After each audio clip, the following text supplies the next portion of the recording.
Good afternoon or good morning for some people, or maybe good evening somewhere.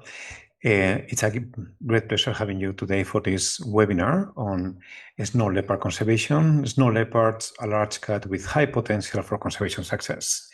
This seminar is part of the Integrative Conservation webinars, and it's in collaboration with the Snow Leopard Network. So then, I will start with a brief introduction to what is integrative conservation, to this webinar, and to a few other things, some housekeeping.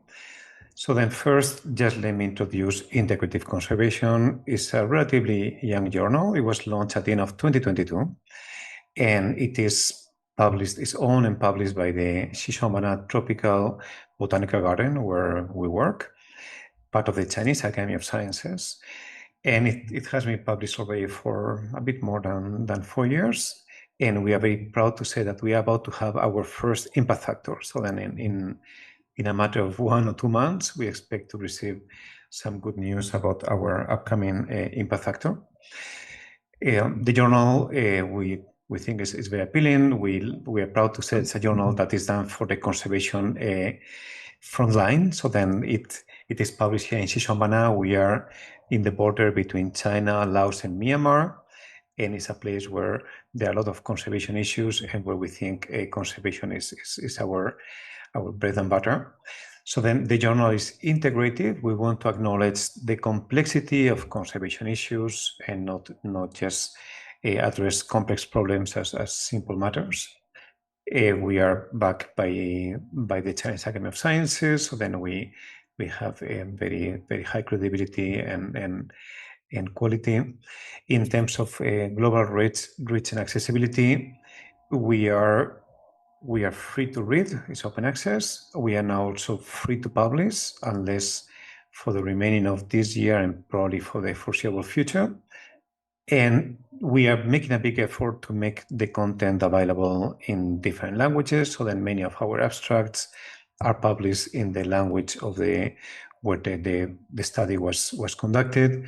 We publish also in Chinese some of the content. And we have different formats, and we encourage you to look at our papers and think if you want to contribute. We publish special issues. We have 2 open calls for special issues right now. One is about the Marine Biosphere UNESCO program, and the other one is about the biology and conservation of Asian turtles and tortoises. So then if you're working on these topics, please consider submitting your manuscript.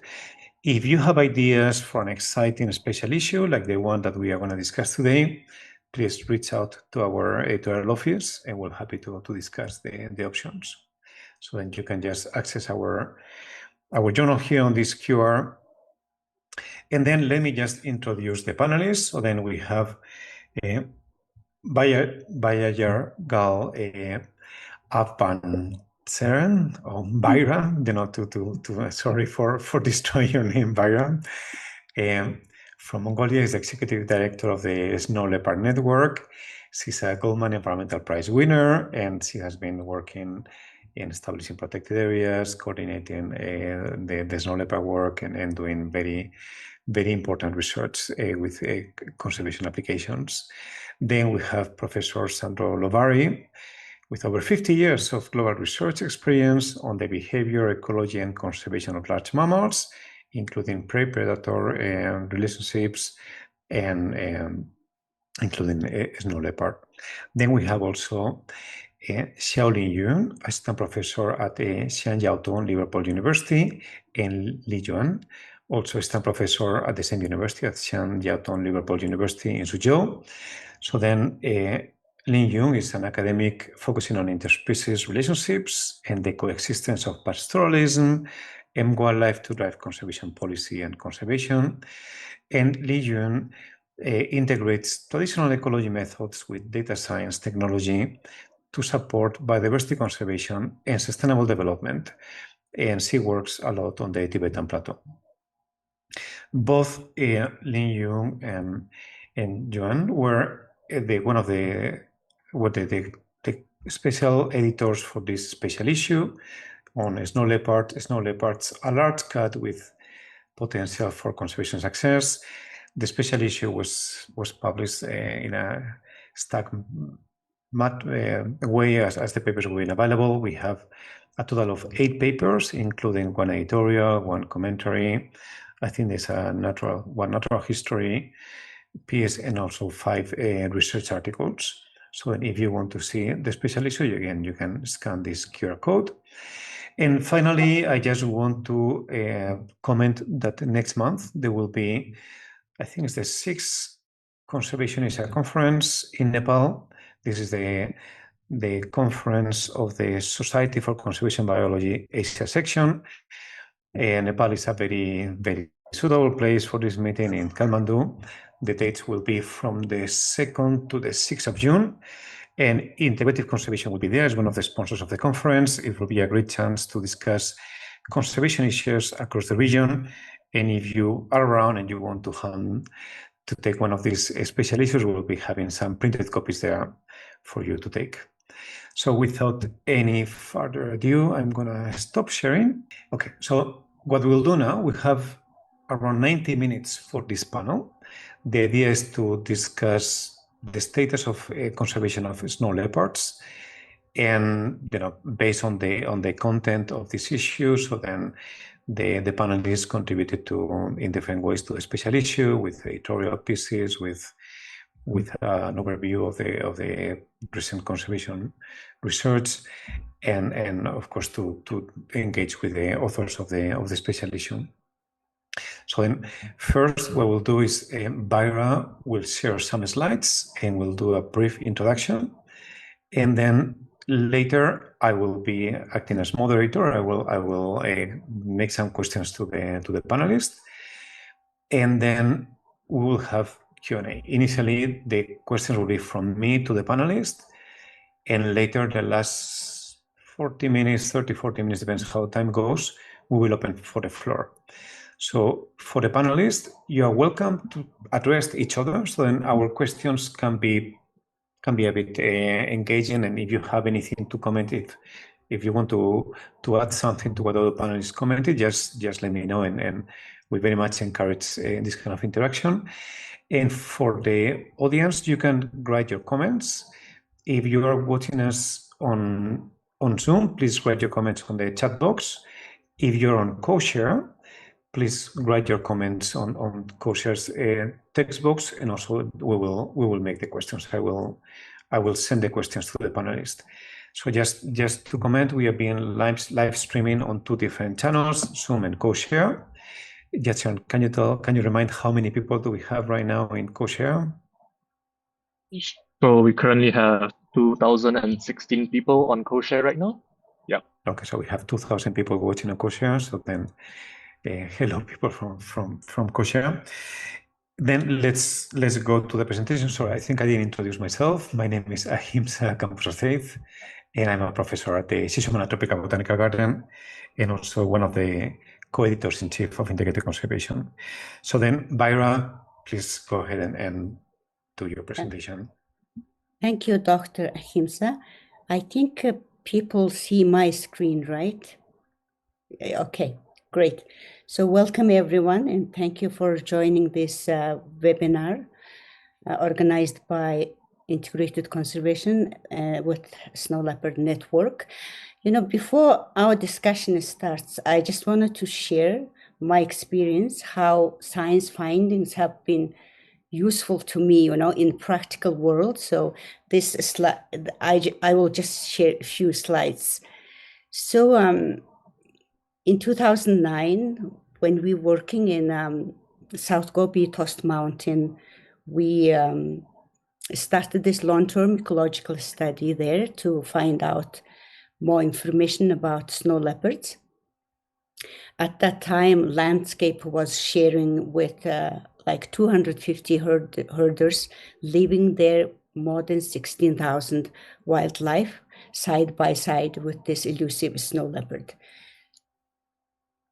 So, this landscape is just like many snow leopard habitats across range countries.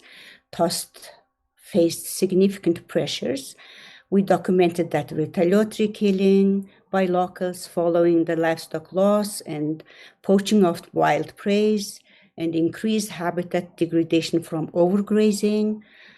It was a fragile situation by that time, and the survival of the snow leopard is constantly, under pressure. So we visited this area, local people, many times there. And obviously this habitat is overlapped with all these 250 households there. And then in this slide, you can see that this cat was, tripped into the trap by the herder who was defending his livestock, and then he claims like he lost more than 20 livestock, etc. So these kind of incidents had been happening that time. So while we were working with the local people, we found out actually that Tusk Mountain was giving away all these mining licenses. So our initial idea was, let's try to work out with the local people how to, coexist with snow leopards. But we found out that the issue is much larger, and it requires our immediate attention to there. So it was like 2010, we found out that, really core habitat of snow leopard, more than 1,400 square kilometer land was given away to mining licenses. So because by that time, with our research program, we know that, this mountain habitat is very much important, not only the Mongolia, but globally. We gained lots of, information by that time. So we had to move on something, to protect. And then our initial approach was like working with the local government to make it like locally protected area. And then also same time, sensitizing local governments, your pasture land is being in danger now, and then how we work together, and then also spreading, awareness among the public. So we started this like campaign, awareness raising, since 2010, but it was like really tough 6 to 8 years to make it protected. And then finally, Mongolian government was agreed to protect this land towards dedicating to snow leopards. So I am telling this because this is the situation like in range countries are facing. But I really like to, to take this, to show this image to people, because this represents more than just data. It is the visual proof that the Tusk Mountain was saved, because this image really played really important role for decision makers to make this decision. So it is such a powerful image to explain why Tusk needed to protect, So we had this image, copied so many times, and then distributing to parliament members, and then also we used this image a lot. So this map is just an example of how scientific evidence can and must drive conservation policy. What you see here is a culmination of the years of camera trap data tracking the movements and behaviors of these elusive cats. So by condensing years of this research into a single, undeniable image like this, we were able to demonstrate exactly why this land is vital for the survival of the snow leopards.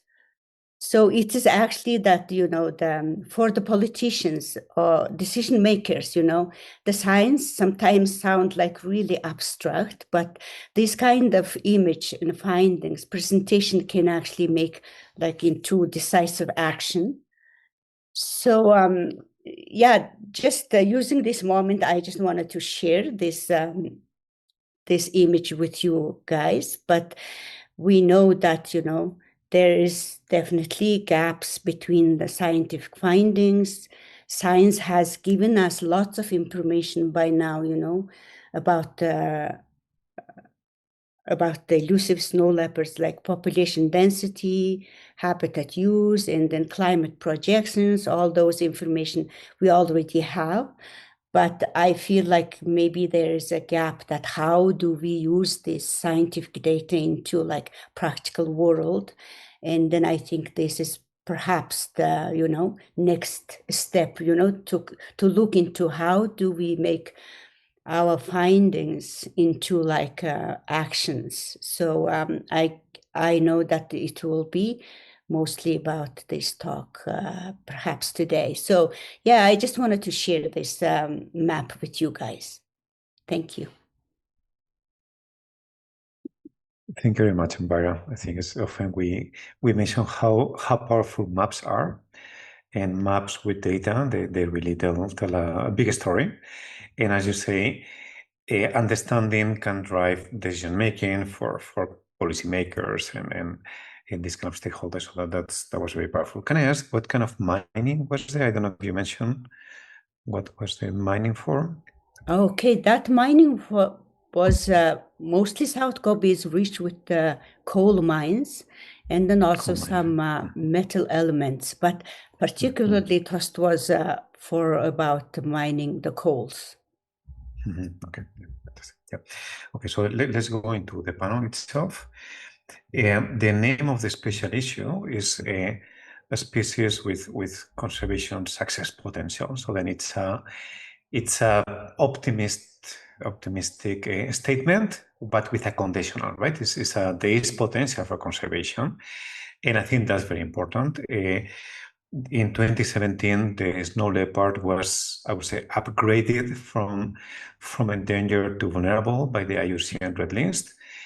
And I think the only endangered from the Panthera genus right now is the tiger. But I think several of the other species in the genus, they are very, I think they have broad distributions. They still have kind of big populations, but the trend is not very positive, like, for example, leopards in Southeast Asia.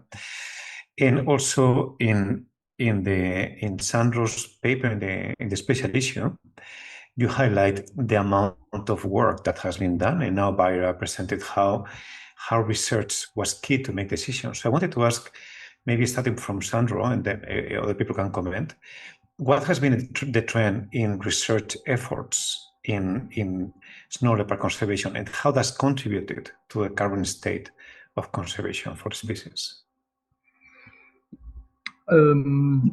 Yeah, I would say that thank you for, first of all, thank you for inviting me.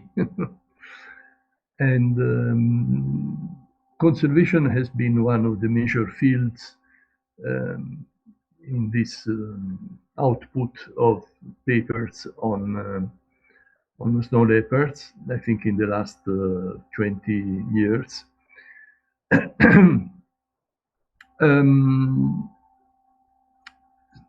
I'd say that it's very difficult to know whether snow leopards have increased their numbers or the number of snow leopard researchers have increased theirs.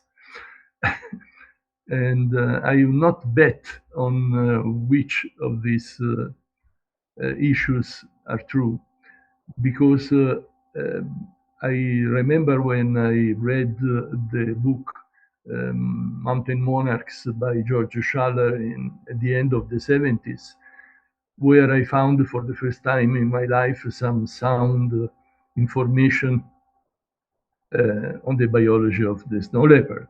And then there were the publications by Rodney Jackson and several other people, but not so many. And it was fascinating at that time because each paper was bringing some new piece of information. And the increase of papers, if I can be a little bit critical, has not gone together with an actual increase of new information. There are lots of repetition. Many people have been doing observations without any coordination with the other groups. I would say most people. The methods were different, sometimes very different. So you didn't know whether you could put together the results from one study with the results of another study. So what I aim to say is that there has been a very great increase, 20-fold increase in the last 20 years of snow leopard papers. It's the species with the sharpest increase of papers among the Asian large cats. I would encourage people to improve at least some of the studies by asking themselves research questions, because without research questions, it's a shot in the dark. You need to ask questions to yourself, which you want to answer. And sometimes you have to cooperate with other people, especially when you talk about numbers. And you have to, I mean, just going to a new area and making an estimate of snow leopards, of numbers of snow leopards, is something, but to me, it doesn't tell much. I think of Sagarmatha. I have worked there from 2000, on snow leopard. I have been working there from 2003 to 2010, and later on I've made a couple of visits. The last one was last November. And the number of snow leopards there, if we look at DNA information and number of signs and so on, has fluctuated wildly, which is not so surprising with carnivores, with large carnivores. So, you know, if you go to a place, you make an estimate, which is an estimate, it's not, you are not completely sure that you hit the target. And by chance, there are no snow leopards in that very moment. I mean, it can happen. And maybe 3 years later, there are 4 or 5. So it's only, but this is the issue which we'll be talking at the end of the meeting. I definitely encourage long-term research, possibly in the same study area. And then we collect a lot of sound data. It is expensive in terms of time, effort, and money, but it's 1,000 more worthy than just going here and there. I mean, you come up with numbers, but you are not sure the numbers are reliable. Sure. Thank you, Sandro. That was very, very helpful. So I want to follow up on some of your comments. I found very interesting to hear that there has been, I think, like a 20-fold increase in annual publications in the last 20 years. I think it's a very, very considerable increase in research efforts. But you say that is quite redundant, and it's kind of not standardized and not well coordinated. But as a person who is an outsider into the snow leopard community, my impression is that the snow leopard community is better coordinated than other conservation kind of groups of people working on conservation sites for different areas. I think you have the Snow Leopard Network, you have the Global Snow Leopard and Ecosystem Protection Program, and a number of things that seem to be platforms for people to communicate the science and the policy. So then, can I ask, is anyone want to comment on what kind of platforms exist to coordinate efforts, both for the science and for the science translation into policy? And maybe, commenting of what is available right now and what you think would be necessary to do this better. So then maybe Li Yun, if you want to start. Well, if I say the big success of this platform, especially the Snow Leopard Network and Xishuangbanna, like you mentioned, is the joint effort of making a more robust global snow leopard population assessment. Like Sandra just mentioned about the downgrading of snow leopard to vulnerable. Back then, in the year 2017, this downgrading have triggered a debate in the scientific community, and some scientists has pointed out that the current data was biased because it comes from the best 2% of snow leopard habitat. So back then, there is this population assessment of the world's snow leopard initiative started under the coordination of Xishuangbanna. And the target is to make an unbiased estimation of snow leopard population from at least 20% of snow leopard habitat across the globe. And now I think we have almost completed this goal. And this year, the reassessment by IUCN on snow leopard status, again, we have confirmed. The result will come out soon, but we have already confirmed based on more robust data and estimation, the status have been unchanged as vulnerable.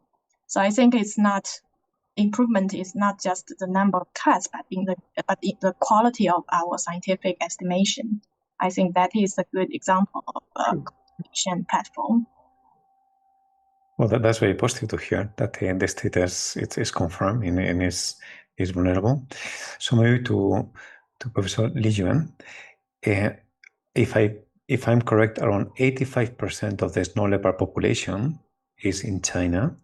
So then China plays a very, very key role on the research, data generation, and the policy. So then, would you mind doing a bit of an introduction of how is the status of research in China and what areas you feel that what you think it has been a lot of progress in terms of our knowledge, and what areas you think that there needs to be more progress in the near future? Yeah, I think at least based on the current estimate, China occupied about 60% of the habitat and also probably the population. So I have some, before I answer this question, I have some comments to the previous question. Yeah.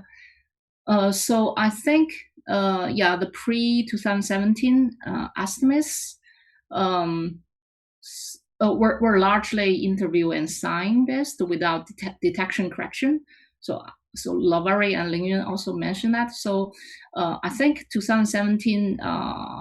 So I think shift provide a more solid baseline for the estimation using more robust methods.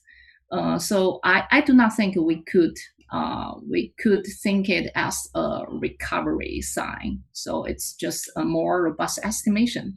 And for the improvement itself, I think I could share something from my personal scientific study history of snow leopards. So I started snow leopard research since 2009 on the Tibetan Plateau. So that's almost 17 years ago. So at that time, so I remember clearly. So when I do the interview to the local people, so ask about basic things about snow leopards. So all the local herders will be very surprised and ask me, so why do you study snow leopards? So they heard of snow leopard, but they don't think snow leopard is any different from other species like white-lipped deer, like blue sheep. So that means at that time, snow leopard is not famous at all. So I kind of have witnessed the popularity of snow leopard in China and also globally. So nowadays, if I went back to the field, I think no one will be surprised. I study snow leopards. because it's already officially be assigned as surrogate species for like San Diego National Park and also many other snow leopard habitat. So that's kind of I think a good thing. So related to what you just mentioned, the platform GSLab. Sorry, Legion. Can I just add a follow-up question on that? So, and I think, I agree with you that 20 years ago, snow leopard seemed to be very, very low-profile species, and in this time, it has become a highly charismatic species, right? There has been a high increase in popularity. Can I ask? Do you know what are the key things that you think that changed the public awareness and the visibility of the species? Is there anything in particular, anything you can link that you think had this kind of impact, or was kind of an accumulation of many things? I do not have solid answer, but I have some guess. So actually, when I started that, I think snow leopard kind of already famous in Western country, but not in China. And I could see that snow leopard, because it lives in very rugged, remote area, and it's kind of mysterious and also charismatic big cats. I think it's naturally attractive to most of people, but it's very difficult to get information or pictures of them. So I think in the past 2 decades, people have better equipments, cell phone. I think there are more and more exposure of snow leopard photos, anything. So. Yeah. Sorry, thank you. Can you answer on the platform what you wanted to say? Sorry for the interruption. Yeah, the GSLab. I participated once. I think I'm kind of I think that's a very good platform, since snow leopard has already been charismatic species and the governments. So that's GSLab is kind of governments led, and all the NGO and other communities joined together. So it's a very high profile. So they do a lot of things. I think provide a very high starting point for snow leopard conservation. And I'm sorry, what's your question? No, my original question was about the situation in China. So then how is the situation in terms of research effort and coordination within China, given China's central role to the species conservation? I think Ling Yun maybe could better answer this question. Okay. At that time, I was in US, and Ling Yun kind of coordinated the whole China Snow Leopard Network. I think, that actually also started from last time, the assessment of snow leopard in IUCN. I mentioned that downgrading of snow leopard have triggered a debate in scientific community and also among NGOs. So back then, globally, we have reached to an agreement that every country should contribute more in providing survey more areas and also providing a more robust estimation on snow leopard population. So we have coordinated inside China, the Snow Leopard Network inside China, to kind of compile all the existing conservation and survey effort of snow leopard together and make a country report. I think that happens in the year 2018. And back then we have identified quite a lot of gaps in research and survey and also conservation. But however, as Yizhuan have already mentioned, the popularity of this species have been growing very fastly in China. Before we realized it has been, attracted a lot of public attention. Even the taxi drivers maybe can talk with us about snow leopard, and also a lot of funding has been channeled into this famous species. So naturally, the survey effort and so the projects that are invested in monitoring and survey snow leopard population has been expanded hugely in China. So thank you. So maybe just to close the loop on this topic, I would like to go back to Baira. So Baira, you open kind of arguing the importance of science for policymaking, and of course you have a key role as the executive director of the Snow Leopard Network. Do you have any comment on what are the research gaps or the knowledge gaps that you see in order to do effective conservation policy in practice? Yeah, thank you, Ahimsa. Yeah, as like in practical world, I noticed that there is a gap between, between the scientific finding and the decision makers. From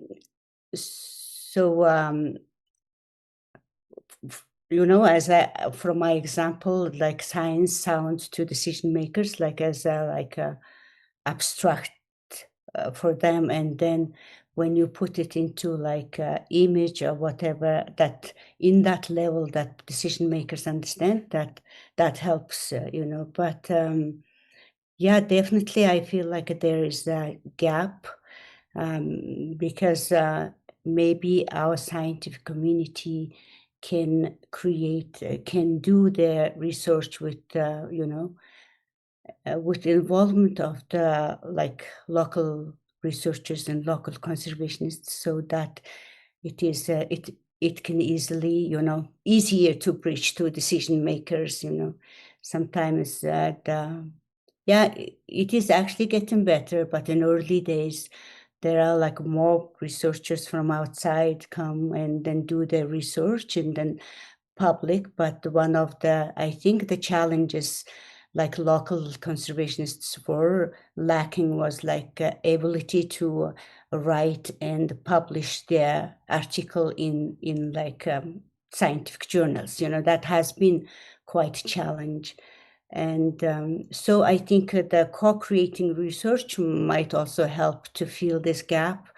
And then I think also another important thing is, to me, like translating, how you interpreted this research findings into action, right? So that would even into action, as well as like into like awareness raising among the local people, because in that way it will benefit to conduct any conservation programs, as well as to influence decision makers. So for example, like clear maps that I showed recently, that kind of interpretation is really helpful, I think. And then also developing policy briefs, policy like advisories to the to the local governments, that would things like that, so that way decision makers can consider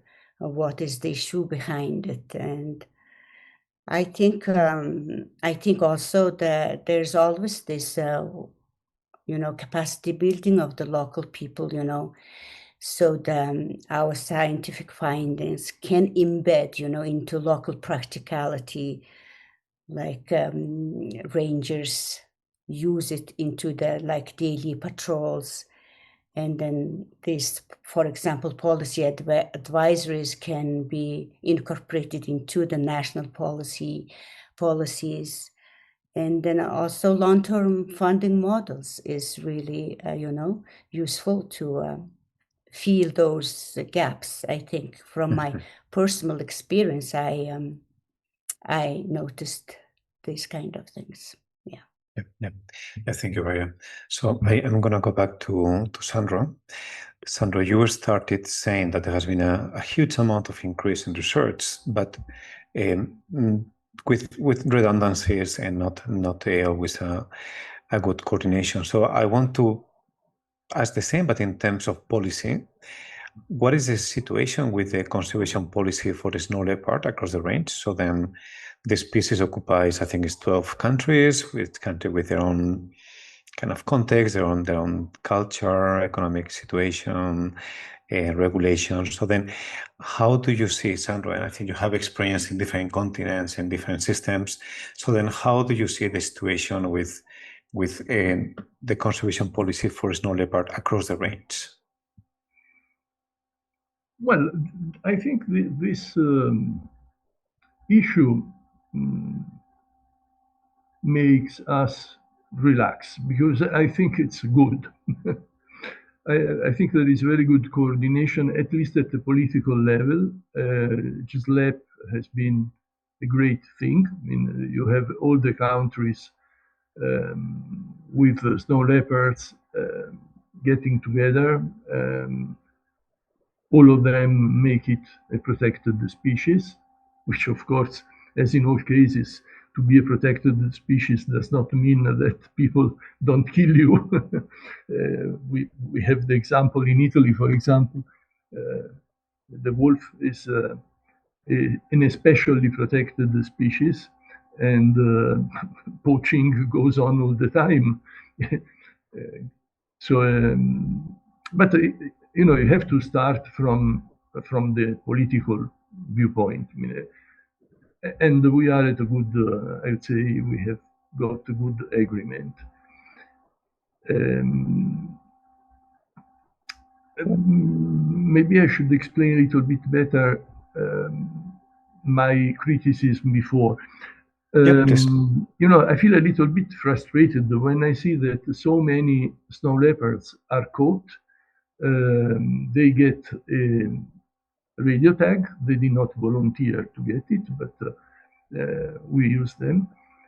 And okay, it's for conservation, but I don't see enough sound ecological or biological data flowing out of these radio tagged snow leopards.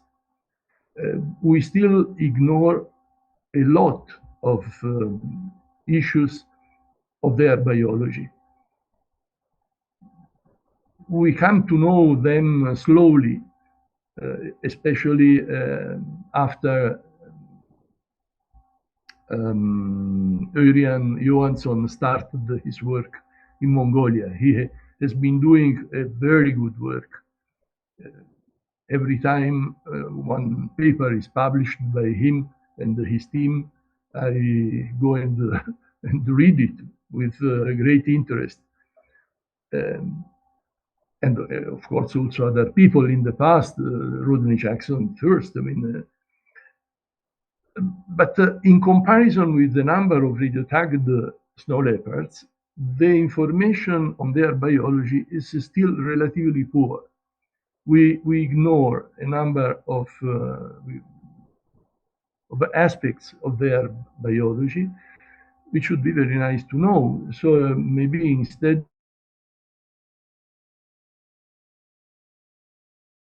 one snow leopard here and 2 snow leopards elsewhere and the 5 snow leopards, maybe to try to decrease the number of study areas and concentrate the attention on a few important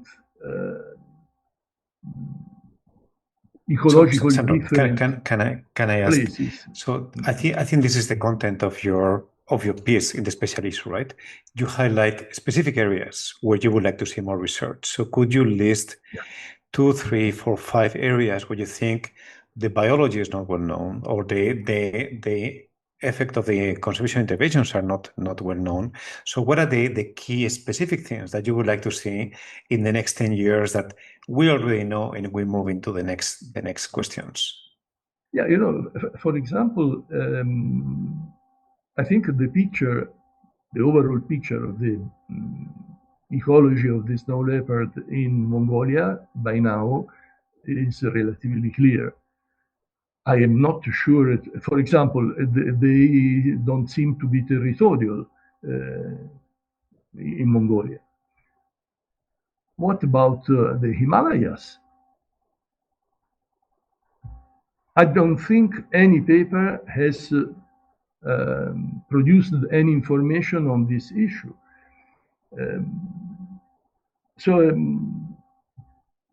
That's what I mean by saying that there are large gaps in the knowledge of the biology of the snow leopard. And notice, first of all, if you want to conserve a species, first of all, you have to preserve the habitat. Everybody knows that. That's the first step. If the habitat is well protected, you protect also the carnivore living there. After that, there are further steps, but to enact the appropriate conservation measures, you have to know something about the relationships, for example, with their prey. You know that predation is a top-down and bottom-up process. When is it bottom-up and when it is top-down? What else? You have areas where the snow leopard lives together with the lynx, with the common leopard. With tigers, are By saying now, people now tigers, in yes, the text, tigers, yeah. Mm-hmm. yes, in Bhutan, for example, and several other areas. What is the relationship? By looking at the relationships between among carnivores, I would say that the bigger carnivore will try to kill the smaller carnivore every time it can, and this is interference competition. But there is also competition for resources, and that's much more difficult to assess unless you stick to an area and monitor not only using camera traps, but also by collecting scats and analyzing the diet of the two species or three species you want to monitor. So, I mean, I think an upgrade would be most welcomed if we could move the research to an upper level. Can I tell a bit of a personal experience? So then, when I met Xishuang and Lin Yun was in Qinghai, I think 2 years ago, and it was a meeting about snow leopard research in Qinghai, which is a province of China. And something I was very pleased and very impressed is that I felt that in that meeting, a lot of the baseline information had moved into the local authorities' work. Most of the camera trap to collect the population estimates, the occupancy studies, all this kind of work that maybe 15 years ago was being done by researchers, but needs to be cannot be scaled up through researchers. Researchers ones need to establish the method and the protocol, but then it goes into the management. And I got the feeling that was happening, at least in the Qinghai, in the context of that meeting. And I found that very, very exciting to see the amount of baseline work that was happening, I think, Qinghai and some of the provinces. And it's something that I haven't seen in other places. I felt that was a very good situation in which researchers were focusing on what to do next with large amount of data, more like a population information and other techniques, and getting the managers getting the baseline data at broad scale and with good resources. Lin Yun or Joanne, would you agree with my perception? Well, yeah, your description is partly true, but for me, a little bit too optimistic. Because as when we are working locally together with the government, in Qinghai it is a special case because there's quite a lot of scientists and NGOs working there on in wildlife protection and survey. And then, so a lot of us are working together with the local communities and also with very strong support from the local government. But mostly the work was done by the local communities. They set up the cameras, they keep the monitoring working, so they have been doing the heavy work. But then, to involve the government at different levels, we will have to put the words into their mouth to say that, yeah, it's their work and it's their, it's their achievement. So I think that's why it gives you this impression. But the special case, I say it's partly true because the Qilian Mountain National Park, because the leader of that at that moment, he was a scientist before. He has a PhD degree from our field. So I think he's a very ambitious young guy, and he kind of collect all those baseline data by collaborating with different scientific groups, and he has this target of compiling data and moving forward. Yeah. Thank you. So maybe can I ask to Joanne, part of your interest is to expand for traditional ecological methods into other approaches, maybe more scalable data collection approaches. So can you comment on what kind of approaches do you see they have high potential for snow leopard research and conservation?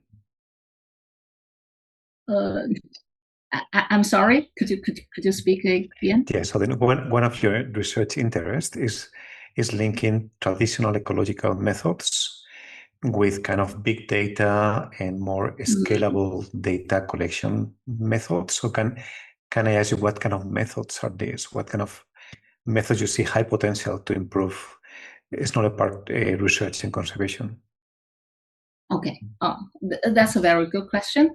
So in my PhD stage, so I mainly do traditional methods to identify the camera trap, to identify the density, the population, the habitat, those things. But after that, since I have done a postdoc in US, in other places, so I could not directly access to the fieldwork. So since then, I try to develop more methods to study snow leopards. I think that gives me a kind of novel perspective, and also on larger scale, like remote sensing. Remote sensing could let you have global accessible remote sensing images to work on the whole snow leopard habitat. I have a current ongoing project to see the alpine environment in the high Asia snow leopard habitat. What happened to that in the past 4 decades? So is that true? Is correlated with what we identified in the model? So what if that truly happened? The tree line move up and the alpine shrank. So the result is very interesting. And also I'm doing some surrogate species analysis. So for snow leopards is popular, but how to identify how much they're popular, and what are the sentiment, the people's public sentiment to snow leopards and other sympatric species, which will be very important to design some conservation strategies to them. So we could use some culturomics method, use large language model to help us do that. And currently I'm using AI to large language model to help extract historical records of snow leopards in the gazetteer, so in the past 500 years. So I think all of these cutting edge technology could provide us new perspective to understand snow leopard ecology and conservation questions. Yeah. Thank you. So we'll do a couple of questions more, and then we will open to the floor. So people from the floor, if you want to make questions, just please write them both in co-share and in Zoom. So then I will go to Byra. So Byra, with your position as the executive director of the Snow Leopard Network, and I assume you have been working also with the Global Snow Leopard and Ecosystem Protection Program. Can you explain to people who are not familiar with these platforms what they are and what make them interesting or kind of unusual compared with other species conservation? Yeah, I think for Snow Leopard Network, we have now like more than 700 members, lots of long-term members as well. So the main goal for Snow Leopard Network is it is the platform to share knowledge and experience between whoever is working for snow leopards. So we during this time we have lots of resources, bibliography in our website. So these are also important platform to share knowledge, and also we provide this monthly webinars, and we also offer the especially for young researchers and conservationists to have online trainings every summer. So soon we will announce our summer training programs. So Snow Leopard Network is this online platform to sharing knowledge and experience among the, as I said, among the whoever is doing anything for snow leopards. But the Global Snow Leopard Ecosystem Protection Program, we have mentioned more here, is that intergovernmental program, and it is promoting government policy, and then helping, providing guidelines and advisories. And then it brings every government together annually so they can report back what's happening among the 12 range countries. And then they also create their own national plan for snow leopard conservation. So this GSLEP actually provides interactive, impersonal communication between this, especially for the government, which is a really important platform. So I think the people in our members always, they aware of these programs, but recently, for example, GSLEP has worked with governments to develop this number of policy advisories, how the economies, sustainable economies, can be provided in the snow leopard landscapes, and then community-led conservation, how this can be, monitored and evaluated, this framework. So all these advisories come with toolkits. So soon, I think we will also share these resources with the Snow Leopard Network. So there's lots of resources that are being created by these platforms. Thank you, Raira. So maybe we can open to questions from the floor. And again, if I will just read the questions, and then any one of you who want to answer is very welcome. So then, just mention we have audience from Singapore, from New Zealand, from Pakistan, from Tokyo, and then we have a journalist from India, Shiladita Saha, who says that is a wildlife journalist, and then is commenting that in India, snow leopards and tigers share landscapes, and is asking where this happens in other places. I think someone mentioned before in Bhutan that was the case. Is it common for leopards and tigers to share the landscape? Maybe Sandro or Leo, yeah. Just below there is an answer by Zhamak Karki, which tells that tigers have been seen in eastern western Nepal, but they have not heard that in that area there are snow leopards. But there are areas in which I think, as I said, Bhutan has been, I think, the first area where the snow leopards and tigers have been found in the same at the same elevation. But there are not many. But since tigers are increasing their numbers, snow leopards apparently are increasing their numbers, I would expect that also because of the thermal anomaly, the meteorological change which has occurred in the last few decades.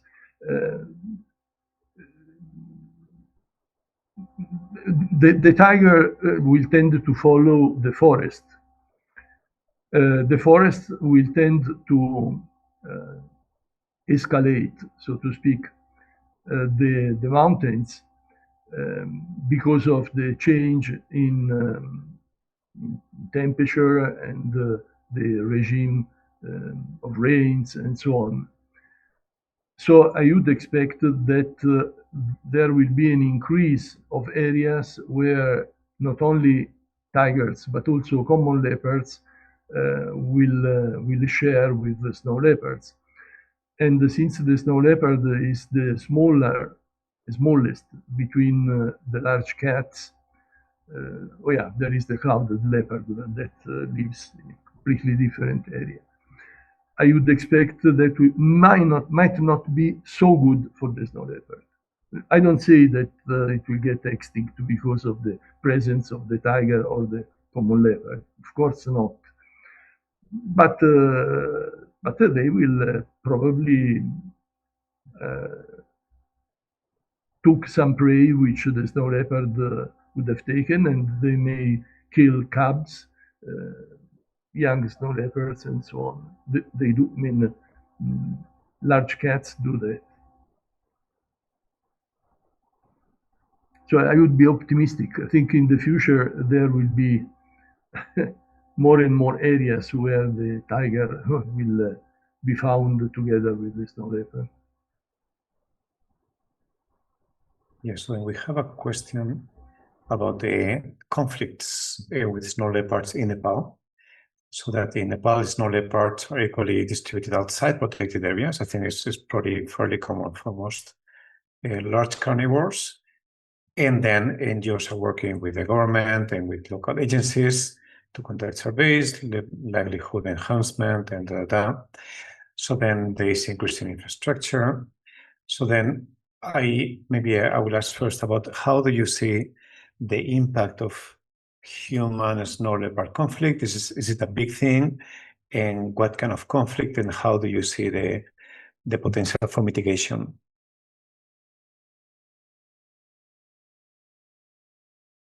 Okay. In my PhD, in my PhD, I did the study in the Xinjiang area on the Tibetan Plateau. So before I did it, I did a little review of snow leopard human conflict worldwide. I found the conflict is still is very severe, especially in Himalaya area and other published area. But after our results show that the conflict between snow leopard and local herders on the Tibetan Plateau is not that high. So people claim that only about 10% of their livestock will be attributed to snow leopards, and most of them are depredated by wolves and also dead by disease. So human snow leopard conflict is not very severe in our place. So that is consistent with local people's attitude to snow leopards. Is kind of not positive and not negative, so kind of neutral. So so it varies a lot, as this audience mentioned, that it's much severe in other places. It might also related to how many wild prey exist in the habitat. So I think we need to treat it case by case. Yeah, I would like to say something more about this conflict, because I saw a related question about compensation. Actually, in many areas of the Tibetan Plateau, the local people, the local community, because of their religious belief and cultural beliefs, they have a relatively high tolerance for snow leopard. And snow leopard conflict happens in those special cases. The families that are located in typical snow leopard habitat, like the rugged mountains. So the most of the cases, they often see the local people often view a moderate loss of livestock as a natural part of their life or of the ecosystem. However, we have to answering to that question, there are compensation, economic compensation coming from the government in collaboration with the insurance companies, now covering most of the area on the Tibetan Plateau. But we have to be very careful about how we introduce those economic incentives, because there is a risk of what we call the crowding out effect. When those external compensation is introduced, it can shift the community's perspective from a moral or cultural duty to a purely transactional one. People start to feel that if the government is paying for the wildlife, then the wildlife belongs to the government, not to them. So you can most often hear from the field herders say that the government protects the brown bears that hurts us, but who protect us? So we hear this much more about brown bears, not about the snow leopard, because brown bear cause more intensive damage to the household. Yeah.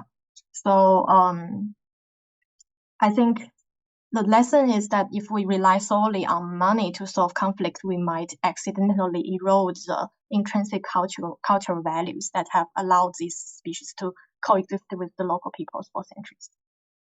Yeah. So there's also a question from the same person from Nepal, asking, he's commenting on the increasing in linear infrastructure and development within the snow leopard habitat and hydropower.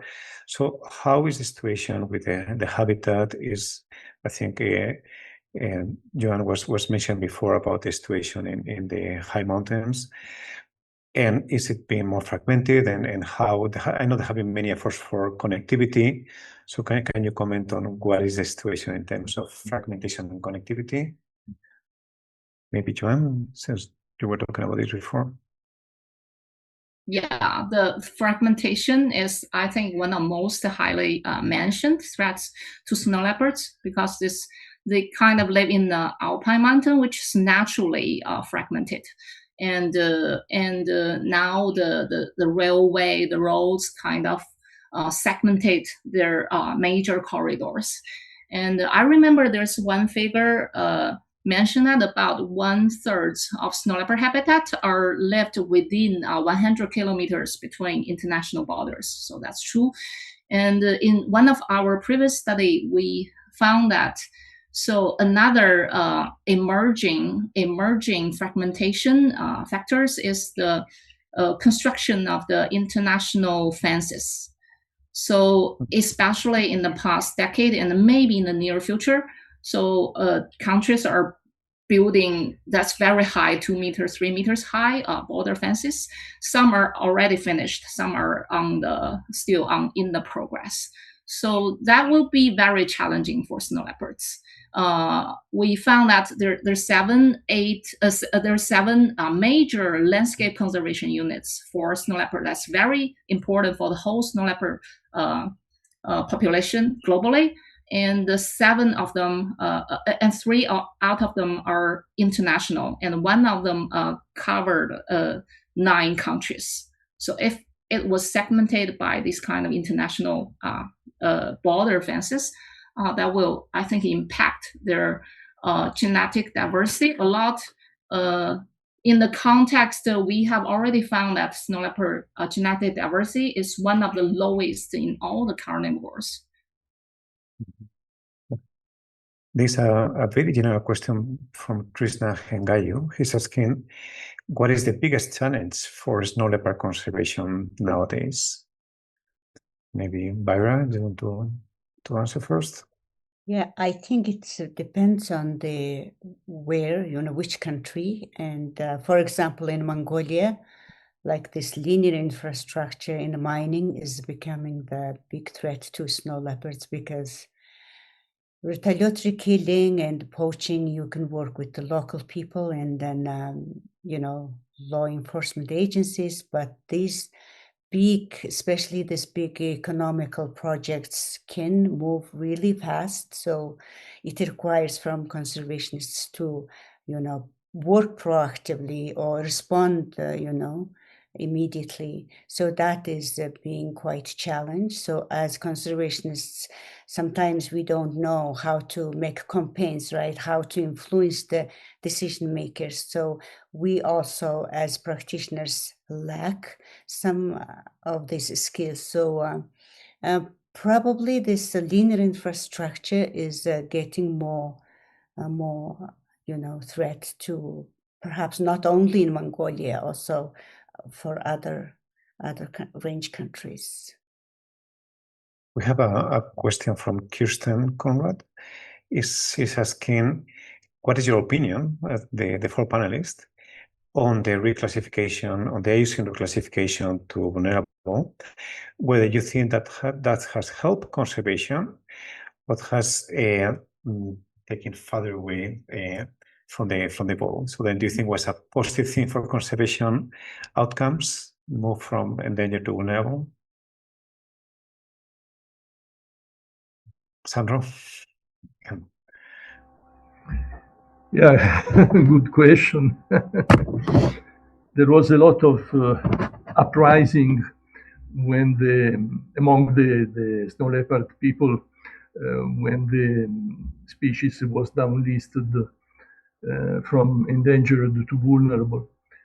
But I think that first of all, one should, I think, should be particularly interested in finding out what is the truth. Said that, I think that to be endangered does not provide so much more, or should I say, attention and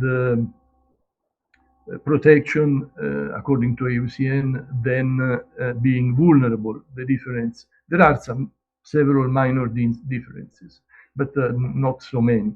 They both are in the threatened group of species.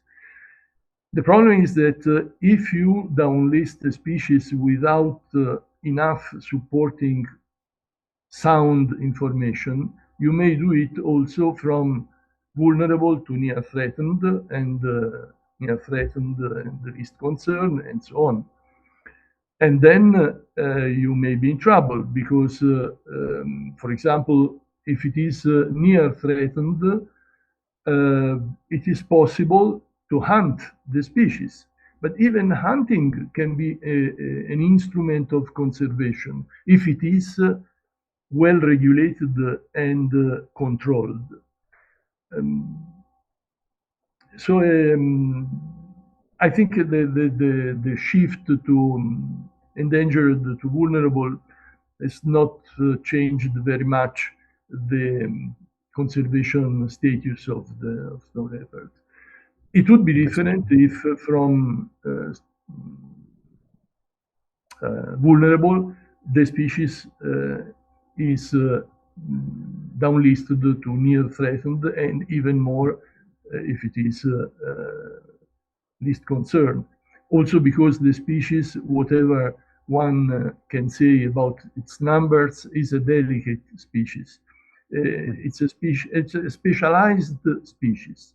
All the specialized species, from the polar bear to the snow leopard, are particularly delicate because in these last few decades, the climate, the weather has been changing. And if the weather will be changing, as it has done in the past, for several hundred years, and it is not rare. In the Holocene, it has happened at least 8 or 10 times. And I speak of changes of 300, 400 years. Then the specialized species either find a way to survive somewhere or they will be in trouble. A species like the red fox or even like the wolf will be fine, I'm sure. But snow leopards are quite different.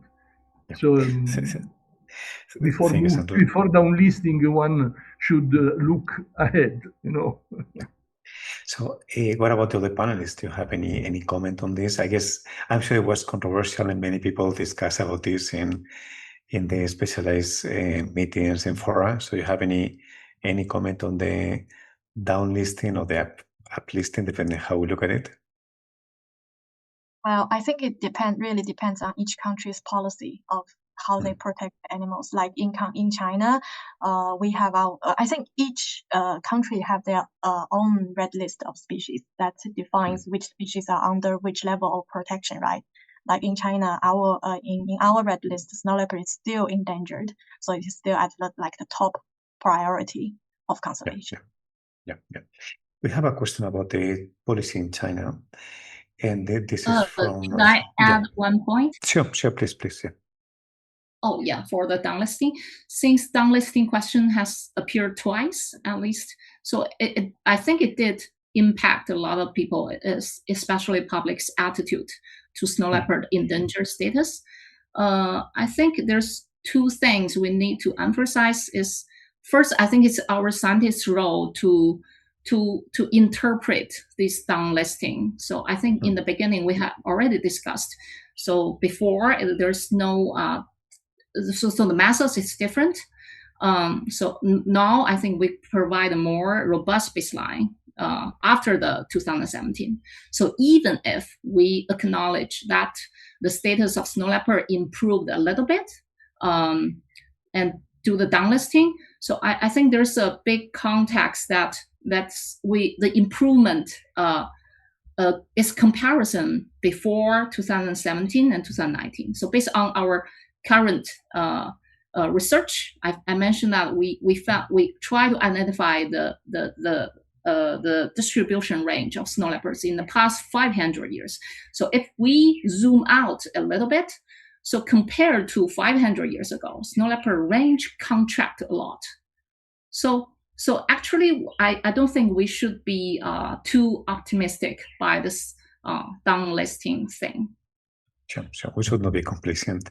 So there's a question about the policy, the conservation policy in China. So then Nicola is asking, what do you see as the main policy gaps in China's snow leopard conservation framework, particularly regarding rangeland management? So then, Liu or Yuan?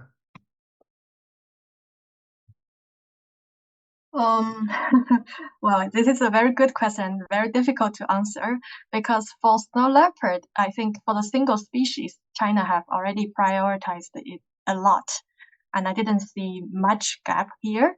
But for the ecosystem like the grassland ecosystem or the rangeland ecosystem, live in grassland degradation is the major threat for most of the species there, and also the local livelihoods. And also maybe on policy, the policy existing on paper, there are quite a lot of like grassland eco-compensation and also grassland restoration policies. But when you are on the ground and you see the implementation of those policies are often off shape. So for example, like how they distribute the compensation to the local herders is not really based on the performance of the conservation outcomes, but it's more like a poverty alleviation program. It's like evenly distributed towards all the household.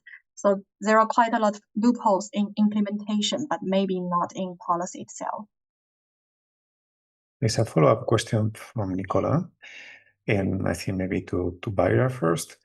So then, if you could change one global or national policy tomorrow, you have the powers to decide policy, and what would you have? What do you think will have the biggest impact for snow leopard conservation? So what would you change if you were given all the capacity to make such changes? Yeah, this is really good question. So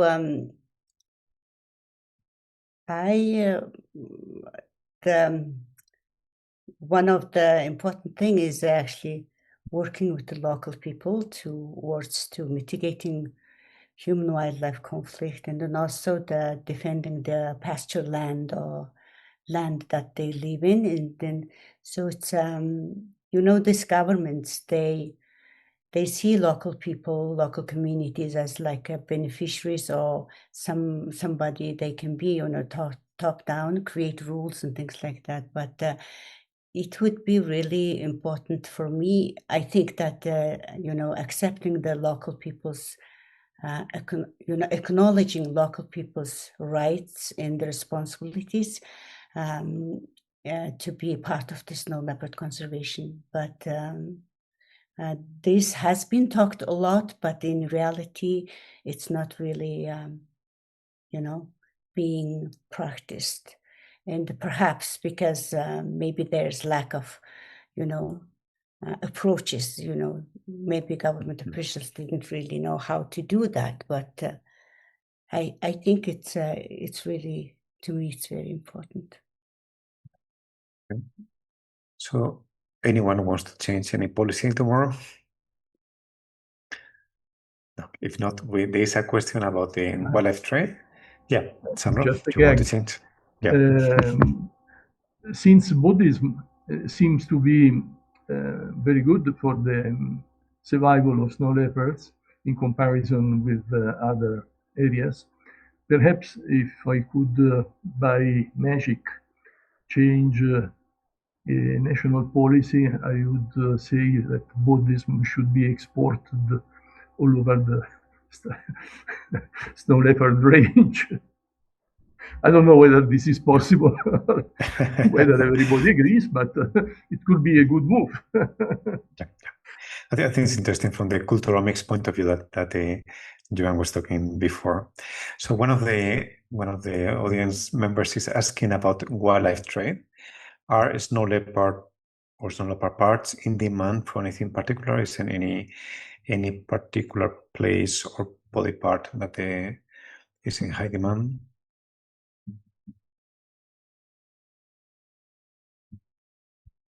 Is wildlife trade a big threat for snow leopards? Ira? Yeah, I think the poaching and wildlife trade is still, big threat to snow leopards, and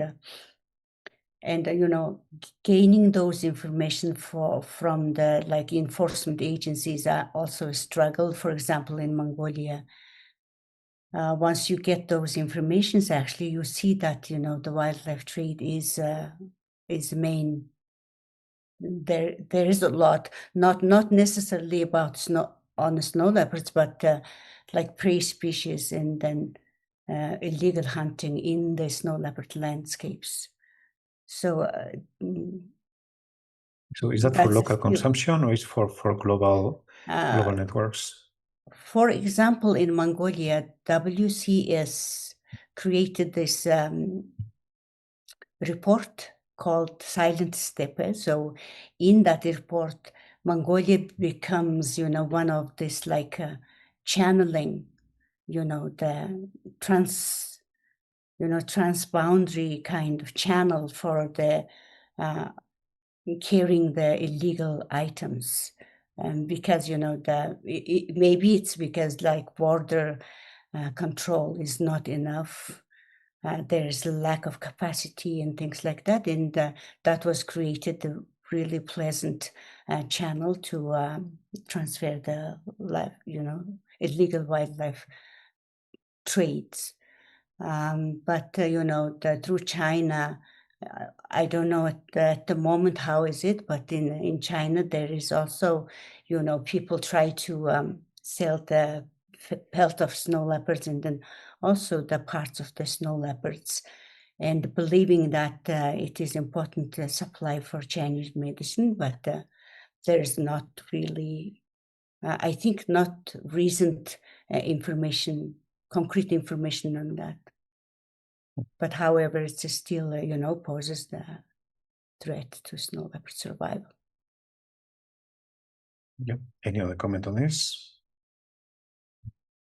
Well, I think because myself have done some research recently about wildlife trade, but not specifically on snow leopard. I didn't see from our database not so many snow leopard cases. Because the punishment is really severe now in China, especially for this species. And we heard some cases from Xinjiang, like some local herders, they killed snow leopard because of retaliatory killing. And then they try to sell it to some businessmen. But then the punishment is not only imprisonment, but also a high fine in compensation for the ecosystem damage. So that is not affordable for normal people. Maybe one final question, comment is someone in the chat was asking about the impact of the Nepal earthquake. I think it was in 2015, if I remember well. Whether it was, some people say there was a change in behavior and that impacted the snow leopards. Do you have any comment on that? Whether earthquakes affect snow leopard conservation in any way?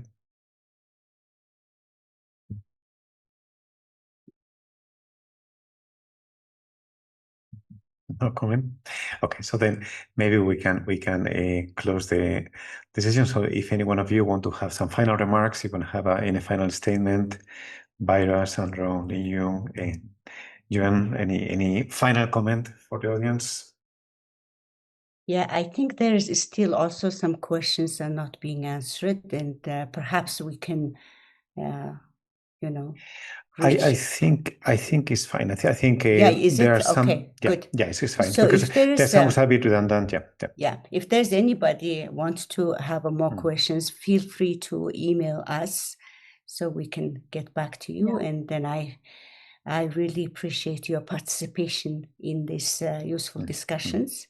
And thank you everyone for being part of this webinar. Yes, yes. And I was thinking about the earthquake question. It is kind of strange to hear, but it reminds me of another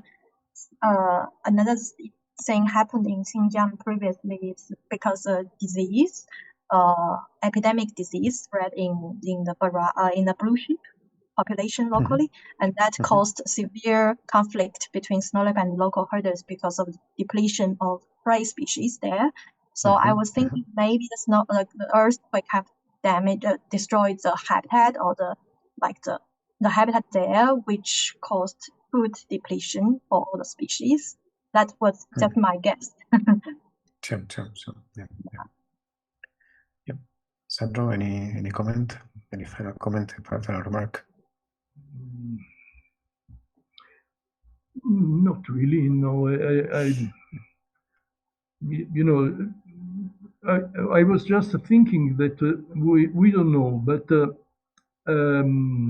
this is one of the issues related to the biology of the snow leopard, which should be interesting to explore using satellite radio tags. We don't know how quickly a female snow leopard may be replaced when she dies. Some approximate information, which requires confirmation, would suggest that females don't move much, which is not a surprise among large cats. And so if a female dies in an area, it may not be replaced straight away the following year or so, because it's mainly the subadult males, the young males, who disperse. And I'm thinking about the last November when I was in my former study area in Nepal, in Sagarmatha, where without doing any DNA analysis, which later on were done and confirmed,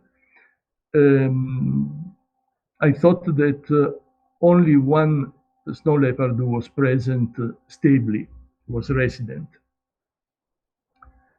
And I said, well, maybe it's a male, most likely it's a male. And actually it is a male. And the female snow leopard was found dead below at the foot of a cliff some 3 years ago. And apparently she has not been replaced yet. We found scats and hair only of this male, plus another male, but just one event, which probably was a subadult crossing the area. So yep. So it's a bit alarming. You know, if a female dies, it's probably quite a great problem, greater than for other species. Yeah. Thank you, Sandro. So, Lijuan, do you have any final remark for the audience? Yeah, for the final sentence, I think after all these discussions, there's one sentence in my mind. So although snow leopards are kind of blessed in many ways, they live in a remote, rugged area and far away from high density population density. So they kind of blessed, but at the same time, they're living in naturally fragmented area habitat, and and they have the lowest genetic diversity among all carnivores. I think they're pretty vulnerable to many threats like climate change or disease. So I think we should not be too optimistic on snow leopards, although it's vulnerable status now. We should always keep an eye monitoring them and protecting them because they're flagship species, keystone species, and also umbrella species. We're protecting the mountain ecosystem in High Asia. Yeah, thank you very much. Very important point not to become complacent. So then we will just wrap up here. Thank you, the four of you, very much for this very interesting conversation and for sharing your knowledge and your ideas. I want to thank especially to the Snow Leopard Network that are co-organizing this webinar, and then they also organize their own monthly webinars. So if you want to know more about the snow leopard, and please go to the website and join their activities. If you want to know more about this special issue, please go to Integrative Conservation and you will find the virtual issue there with the 8 papers. If you want to know more about the journal, please visit the website. And if you are working in this area, consider submitting your paper. If you have ideas for special issues, just contact us. I want to tell to the panelists that according to the numbers in CoShare, we had around 3,700 people.